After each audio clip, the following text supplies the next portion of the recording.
Our last little bit of questions that we ask every guest is, the medicine is all about discovering and uncovering these different medicines of the universe, and really sort of an expansion of the mind, body, and relationships. And we want to hear from you what currently, we'll start with your body, but what currently feels like medicine for your body right now? Great question. I love that. What feels like medicine to my body lately is sunlight. I've been doing Yes. some sun gazing in the evening, and being really conscious to spend at least 5 to 10 minutes out in the sunlight every day and just taking in that cosmic prana. And something about that experience allows you to realize how connected you are, that like my body is taking in the very life force that it's made out of. And it's just such an intimate experience for me that like the sun is my body as much as this meat suit is my body. Like if the sun didn't shine, I wouldn't exist here in this life. The air I breathe are my lungs as much as the organ that moves in the air. It's like, yeah, I'm intimately connected with all of life. The world is my body in a sense. And that's good medicine, man. Yeah. Stardust. I love hearing that. Yeah. And what about for your mind? What feels like medicine right now? Silence. Silence is the best medicine for the mind. That's hard to get to for a lot of people. Is it, even just the allowance, like realizing that like there's that little window where it's uncomfortable and it's like you're bored, but I have so many things to think about. Are you sure this is good for me?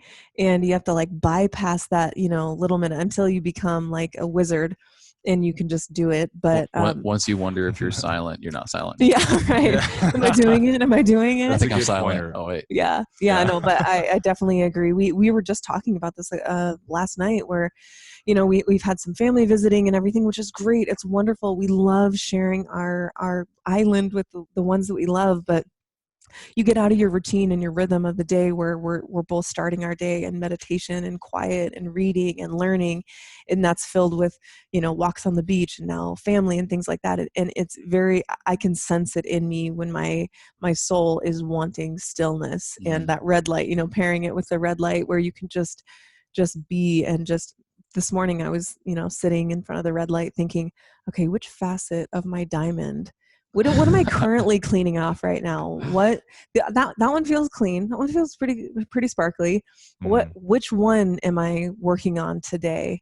And it feels sort of magical, rather than thinking about how can I be better? How can I be a better human? It's like, it's kind of putting the mystical and the magical within, like, what do I want to really embody today? What facet can I clean off? Yeah. Well, it's silence is a state of listening. If you can tap into your state of consciousness when you're truly listening to somebody you care about and they're expressing themselves, like capture what that experience is like to deeply listen, that's silence. So meditation is listening to reality, because reality is silent. Reality doesn't use words. It doesn't tell you what it is. Like it just moves, it just is, it just does. And it doesn't explain itself like the mind wants it to. And so you can't understand reality through thinking about it. You actually move yourself further away from it when you think about it. Because again, the mind only refers to labels. It can't actually know reality. It can only know concepts about reality. So as the Course in Miracles says, let us not forget that words are merely symbols of symbols. Thus, they are twice removed from reality. That's so good. It's like meditation is just sitting down and listening to reality. And if you think it's not thinking, that's also a thought. And so you're just going to keep thinking about not thinking. When you're like, reality is my lover, reality wants to show me itself, herself, you would listen so intimately, right? And that's meditation. That's the best medicine for the mind.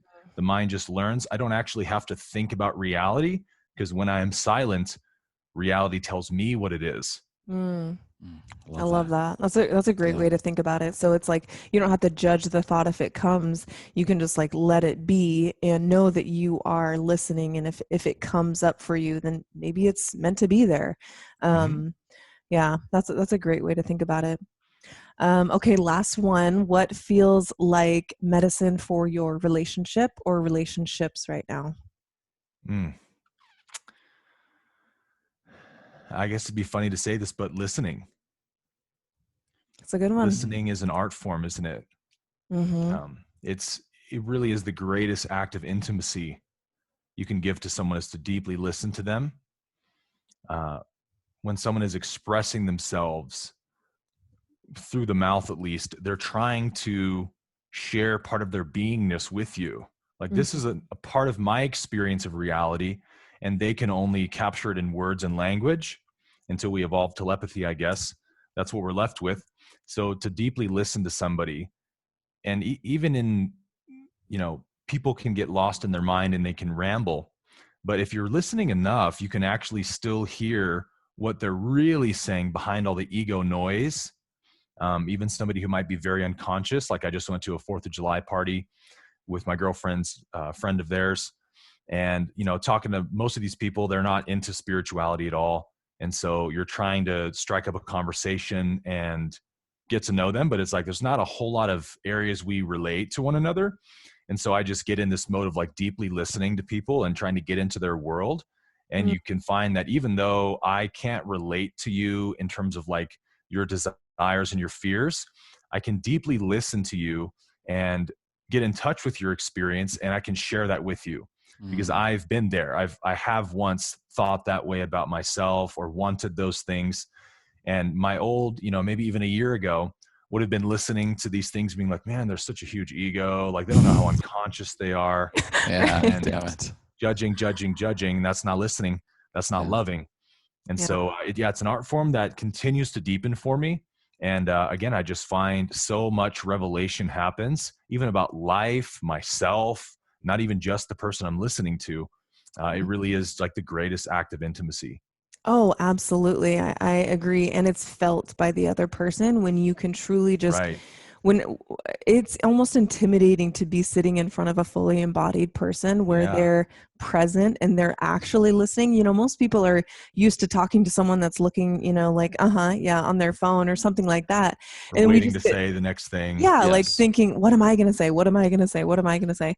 And I think it can be almost like disarming and intimidating in a way to be like, whoa, they're like really listening. Very vulnerable. Yeah, absolutely. And it does. It's that vulnerability that comes along with intimacy and that it, absolutely in relationship. This could be obviously with a stranger, but even definitely deeper in partnership where that's what I found in, talking with you when we're having maybe a charged or a difficult conversation about something that's meaningful to us, is not thinking of how am I going to respond, but really truly looking at your face, looking at your eyes, looking at the facial expressions and seeing like, oh, that's where he's hurt. That's where maybe something I did or said, even if by chance it came from something I did or said, like, oh, okay, I see, I'm identifying with the hurt, with, some way that I can be better, that I can express my love better to him.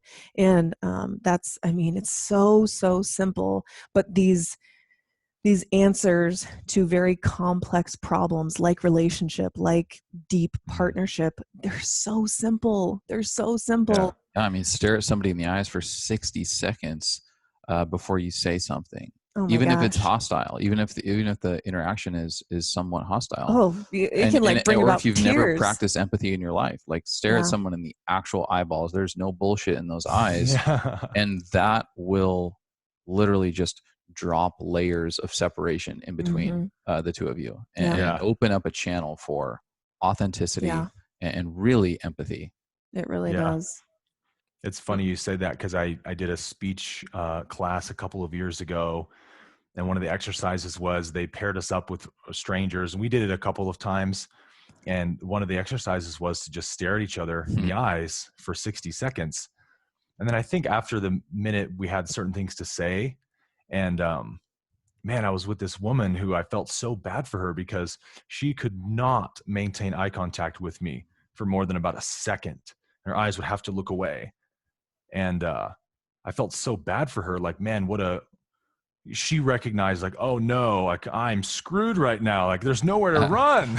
Yeah. You've been seen. You've been seen. Yeah. Despite all your efforts in Oh. this world, you've been seen. And that's one of the beautiful things about the eyeballs is we can dress ourselves up with makeup, hairstyles. We can put muscle on. We can gain weight. We can lose weight. Yeah. Can't do a whole lot unless you're going to put like, fake contacts in your eyes. You can't cover those things up. And it is the access to your soul. And what's the scariest thing in the world is to be seen. Yeah. And we all want to be seen. No, we don't. Yes, we do. No, we don't. Yeah, I think especially for a feminine, like you're used to not being looked at in the eyes. You're used to being objectified. You're used to all of these things. And I don't know about this woman, but it is absolutely like it can almost be frightening to have a truly conscious man look at you in your eyes and truly, decide to see you.